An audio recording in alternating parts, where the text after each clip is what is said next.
back to my channel. My name is Valentina and I read sometimes. In today's video I'm going to be showing you my TBR pile for the reading rush. This is actually the first time that I will be joining the reading rush and I'm really excited. So yeah, if you don't know what the reading rush is, probably you do, but if you don't know, it's this readathon hosted by Ariel from Ariel Bisset and Raylene. Raylene used to have a booktube channel called Pat Food and Prongs 07, but she doesn't make any YouTube videos anymore. However, she and Ariel still host the reading rush together. It used to be called the Booktubeathon, I think, if I'm not mistaken.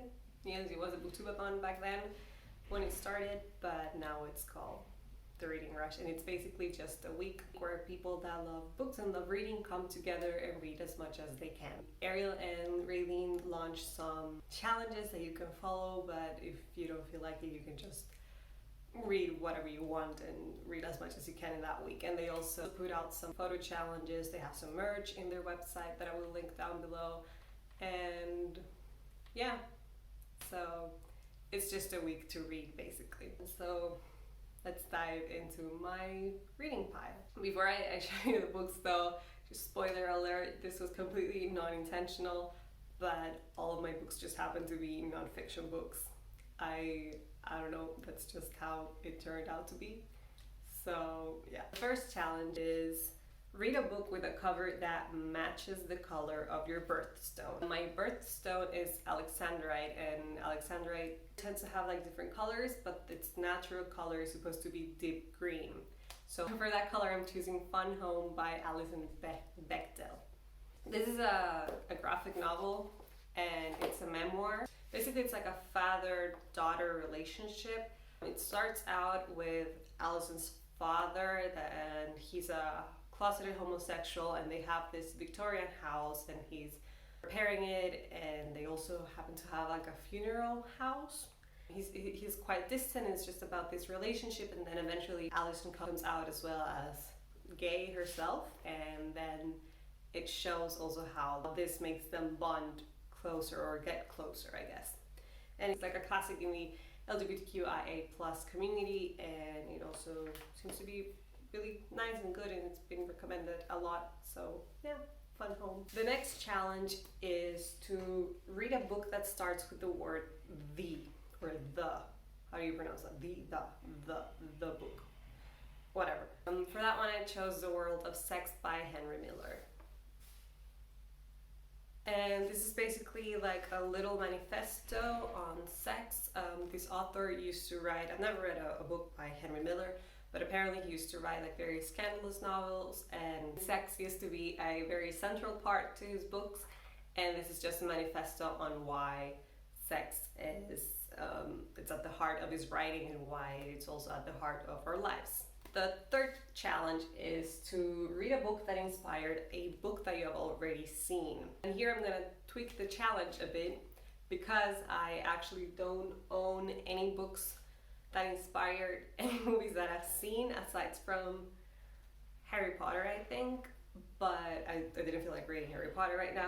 So I chose a book that is based on a movie that I've watched and that I love, but it's also not like a story, it's literally a book on the movie, and that is The Grand Budapest Hotel by Zoller Seitz. So this book is basically an exploration of the movie itself. So it has critical essays, it talks about the music, it talks about how the sets were built and everything. It's full with like pictures of the movie and stuff like that, you know.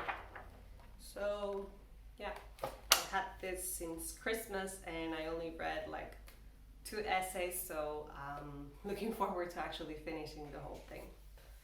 Alright, so the next challenge is to read the first book that you touch. And behind me, this is my TBR shelf, and I had it organized different a week ago. I had this side standing up and then I had 2 piles on this side, and what I did, I had like one pile that I wanted to read from. So I just closed my eyes, I went through the pile with my finger, and then I just stopped on one. And that one is The Illusions of Gender by Cordelia Fine. This one is basically an exploration on the reality of gender and sex, or like the real science behind that, and basically it mocks neurosexism. And I think I'm just gonna read the back real quick because this is like the perfect explanation. With sparkling wit and humor, Cordelia Fine attacks this neurosexism, revealing the mind's remarkable plasticity, the substantial influence of culture on identity, and the malleability of what we consider to be hardwired difference. This modern classic shows a surprising extent to which boys and girls, men and women are made, not born. So I think this sounds really interesting, and yeah, it was the first book I touched. The last two challenges are: read a book in a genre that you've always wanted to read more of, and read a book that takes place on a different continent than where you live. So a genre I've always wanted to read more of is graphic novels, and I live in Berlin, so I live in Europe, and the book that I chose is Almost American Girl by Robin I don't know.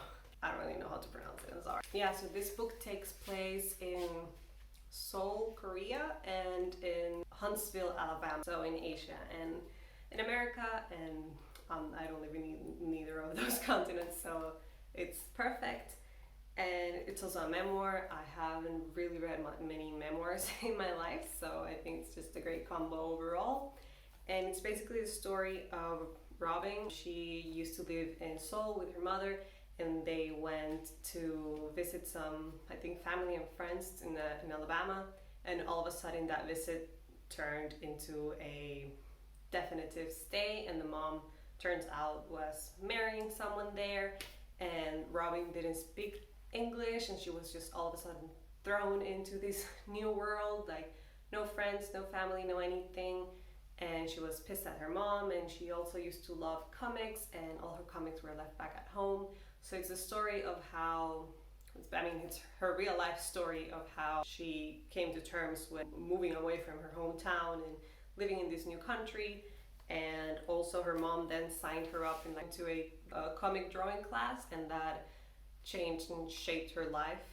And well, here we have a graphic novel written by her, so I guess it was a great decision putting her out in that class. But yeah, I got this one for my birthday from my partner, so yeah, I'm really excited to read this. So this is what the final pile looks like. Yeah, I think it's kind of doable because, well, the manifesto is a really small book, and then you have two graphic novels, and this one, it has like a lot of pictures of the Grand Budapest Hotel one, so I think it's doable. And I forgot to say the reading rush is happening from 20th through the 26th of July, so I have an entire week to read all of these bad boys. And yeah, I hope you're joining the reading rush too. If you are, let me know in the comments below, and I will let you know at the end of the month if I managed to read this, if I maybe got to read some more books. Who knows? We will see. So yeah, thank you for watching, and until next time, bye.